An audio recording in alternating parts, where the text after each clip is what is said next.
guys, I hope everyone's doing well, safe and healthy during this social distancing time. It really stinks that we can't be in the salon, perfecting your color and your styles.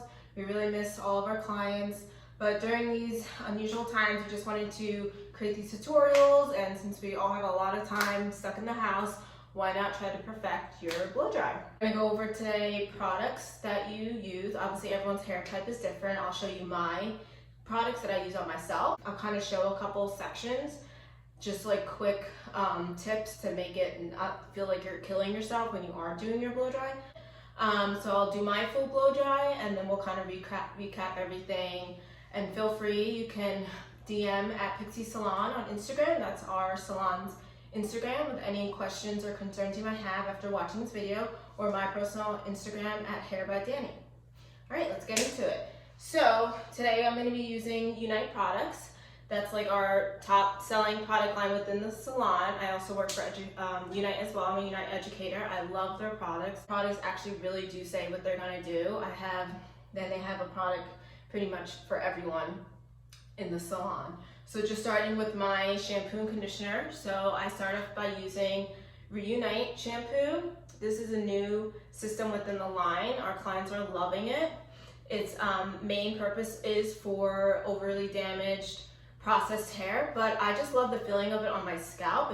I really get a fresh, clean feeling. I go pretty much 3 or 4 days in between shampoos, so that first couple shampoos is great. I really need to get through the buildup, get through, oil buildup. I really feel like I get a nice fresh shampoo. This has artichoke leaf extract in it. It's meant to strengthen the hair, maintain shine, and help with color brightness.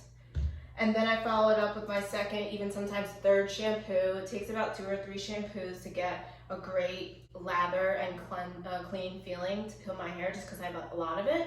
This is the Laser Straight. It has organic polymers in it that helps anti-static. It's just like a really great smoothing shampoo. Obviously it's not meant to make your hair straight. As you can see, I still have my curls and waves. It just helps seal down that cuticle when you're blow drying your hair. And then I followed up with the Laser Straight conditioner. It has sugar cane in it. That's usually that sweet smell that you smell. It's moisturizing. It just helps smooth and condition the hair. To prep, this is my hair kind of natural. You can see it's very wavy.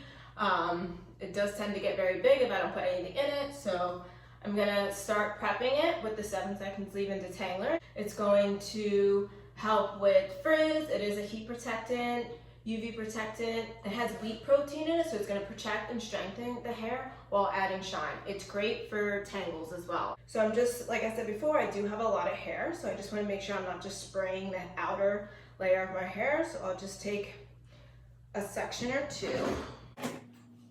and just spray it, roots to ends. You don't need to feel like you're spraying too much. Combing it through.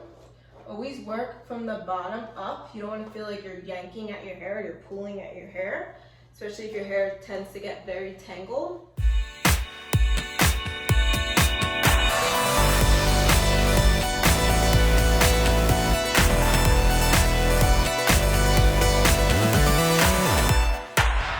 Unites Smooth and Shine. This is one of my favorite products. This is an argan oil and it has crushed pearl powder in it. It hydrates and revitalizes the hair and add nutrients to protect, add, and hide shine. So I squirt a little too much out, but I kind of use I would say like a dime size amount depending on how much hair. Really work it through your hands before just smacking it on. Same thing, you want to make sure you're distributing it evenly throughout your hair. So usually I would just use those 2 products. I do love oil as well. This is also an argan oil. It's weightless and conditions and softens the hair. I'll use this when it's dry, but I just like to do a little bit right around my hairline because that's where it tends to get frizziest the most. I would say avoid using this at your root just because it has the argan oil in it. It's not going to weigh it down, but no one really likes to put an oil at their root. Sometimes they feel like their root is what gets oily the quickest.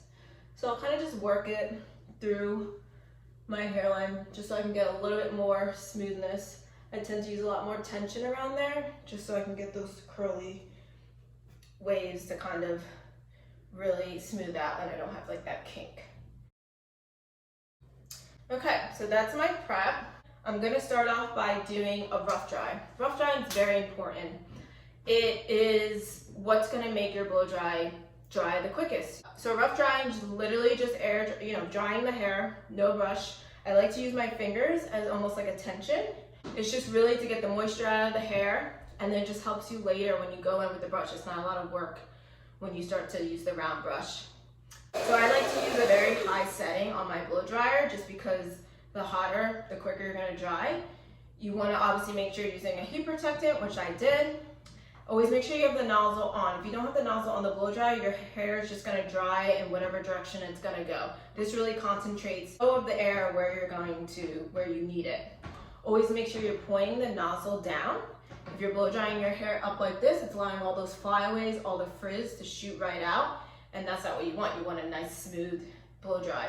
So always make sure the flow of your air is pointing downward.